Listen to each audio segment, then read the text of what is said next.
Target lab assistant 2025 के जंतु विज्ञान की क्लास में मैं आप सभी भैया बहनों का हार्दिक स्वागत और अभिनंदन करता हूं।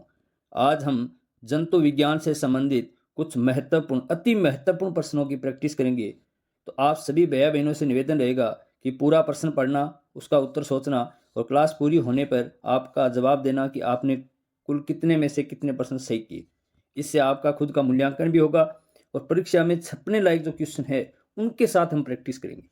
जैसे आज का पहला प्रश्न है, क्या जीन एवं डीएनए में अंतर है? तो आपके हिसाब से इस प्रश्न का सही उत्तर क्या होगा? प्रश्न रिपीट कर रहा हूं, क्या जीन एवं डीएनए में अंतर है? बहुत अच्छा प्रश्न है, ध्यान रखना। इसका सही उत्तर होगा ऑप्शन ए, कोई अंतर नहीं है। यानी जीन और डीएनए में कोई अंतर नहीं होता है, ये ध्यान रखना। अच्छा प्रश्न है ना। नेक्स्ट प्रश्न की बात करते हैं। जेनेटिक कोड का प्रतिपादन किया। हर प्रश्न छपने लायक है, ध्यान रखना, परीक्षा में आने लायक प्रश्न है। जेनेटिक कोड का प्रतिपादन किया, किसने किया था? आपके हिसाब से उत्तर सोचना।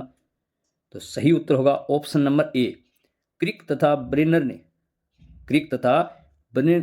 ने जेनेटिक कोड का प्रतिपादन किया था। नेक्स्ट प्रश्न है, निम्न में से डीएनए अणु का सबसे कम गलनांक होता है। यानी आपको इन चार ऑप्शन में से ये छांटना है कि इनमें से कौन सा ऐसा डीएनए अणु है जिसका गलनांक कम होता है। सर कैसे छांटेंगे इस प्रकार? ये तो हम तो कुछ समझ ही नहीं आ रहा है। तो आपको ध्यान रखना कि एक साइड में या तो टी या ए की संख्या अधिक किस्में है, उसका गलनांक कम होगा। एक साइड में, ऊपर या नीचे, जिसमें टी ज्यादा है या केवल ए ज्यादा है, तो कौन सा ऑप्शन होगा ऐसा? तो आपका ऑप्शन नंबर सेकंड। देखो, एक साइड में, ऊपर की साइड में ए ज्यादा है या नीचे की साइड में टी ज्यादा है, तो इसका गणना कम होता है। तो ऐसा प्रश्न आया तो केवल आपका ही सही होगा। यानी अन्य जो भैया बहन है उससे आपको खुद को अलग करना है। तो ऐसे अच्छे प्रश्नों के साथ प्रैक्टिस कीजिए, आपका सिलेक्शन तय है। जैसे नेक्स्ट प्रश्न देखिए, कोशिका की आनुवांशिक इकाई है। तो कोशिका की आनुवांशिक इकाई क्या है? आप अपने हिसाब से सोच के उत्तर दीजिए। अच्छा प्रश्न है, ये भी बहुत अधिक बार आया हुआ प्रश्न है। तो इसका सही उत्तर होगा सी, जीन। तो कोशिका की आनुवांशिक इकाई कौन होता है? जीन होता है, ध्यान रखना। अच्छा प्रश्न है, छोटा है पर आता अधिक बार है। नेक्स्ट प्रश्न है, जीव द्रव्य अपनी विस्कासित यानी विलोसिटी के आधार पर दो भागों में विभक्त रहता है। बाहरी अधिक विस्कासित भाग कहलाता है। बहुत अच्छा प्रश्न है ये, आप इसका उत्तर दे सकते हैं तो जरूर कमेंट में देना। 5वां प्रश्न रिपीट कर रहा हूं, आप इसका उत्तर दें। जीव द्रव्य अपनी विलोसिटी के आधार पर दो भागों में विभक्त रहता है, तो बाहरी अधिक विलोसिटी भाग कहलाता है। तो इसका सही उत्तर होगा ऑप्शन ए, प्लाज्मा जेल होगा इसका सही उत्तर। नेक्स्ट है, डीएनए अणु में सारक होते हैं। कितने सारक होते हैं? छोटा सा प्रश्न है, ध्यान रखना। तो डीएनए में सारक होते हैं, एडिनिन होता है, गवानीन होता है, थाइमिन होता है, साइटोसिन होता है। तो ऑप्शन ए भी सही है और 2 भी सही है। तो यहाँ पे इसका उत्तर होगा डी, क्योंकि डी में ए और बी दोनों ऑप्शन साथ में आ रहे हैं। तो डीएनए अणु में सारक 4 होते हैं, एडिनिन, गवानीन, थाइमिन और साइटोसिन।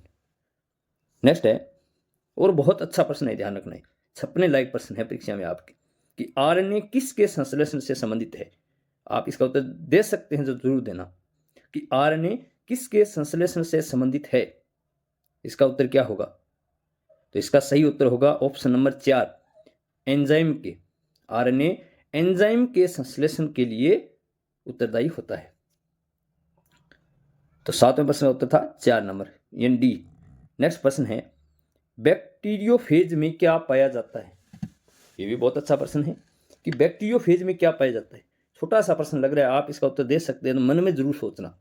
और इसका सही उत्तर होगा ए, न्यूक्लियोप्रोटीन। किसने सोचा होगा ये? तो बैक्टीरियोफेज में क्या पाया जाता है? न्यूक्लियोप्रोटीन पाया जाता है। नेक्स्ट प्रश्न है, हरगोविंद खुराना की देन किस क्षेत्र में है? हरगोविंद खुराना की देन किस क्षेत्र में है? अच्छा प्रश्न है ये भी। तो 9वें प्रश्न का उत्तर देना भी मन में जरूर सोचना आप। और इसका सही उत्तर क्या आपने सोचा? डी, जेनेटिक कोड संश्लेषण। तो हरगोविंद खुराना है, उसका जेनेटिक कोड संश्लेषण से संबंधित क्षेत्र में कार्य किया। नेक्स्ट है, डीएनए फिंगरप्रिंट पद्धति का प्रतिपादन किसने किया? वेरी मोस्ट इंपॉर्टेंट क्वेश्चन है आपके लिए, ध्यान रखना कि डीएनए फिंगरप्रिंट जो पद्धति है उसका प्रतिपादन किसने किया। तो इसका सही उत्तर होगा एलेक्स जेफरी बी। किस किस ने बी सोचा होगा? Alex Jeffrey. सही उत्तर है बी। 10वें का सही उत्तर है बी। 11वां प्रश्न, डीएनए का व्यास होता है, ये तो सभी दे दोगे आप, 20 एंगस्ट्रॉम, बी। 11वें का सही उत्तर क्या है? बी। और 12वें का देना भाई, क्या है कि आनुवांशिक सूचना का सही प्रवाह पथ है, यानी आनुवांशिक सूचना का सही प्रवाह पथ कौन सा है? तो आनुवांशिक सूचनाएं पैतृक से संतान में डीएनए के रूप में जाती है, फिर डीएनए से एमआरएनए बनता है, और फिर एमआरएनए में जो सूचना होती है उसकी प्रोटीन बनती है। तो इसका सही उत्तर होगा सी, डीएनए आरएनए प्रोटीन।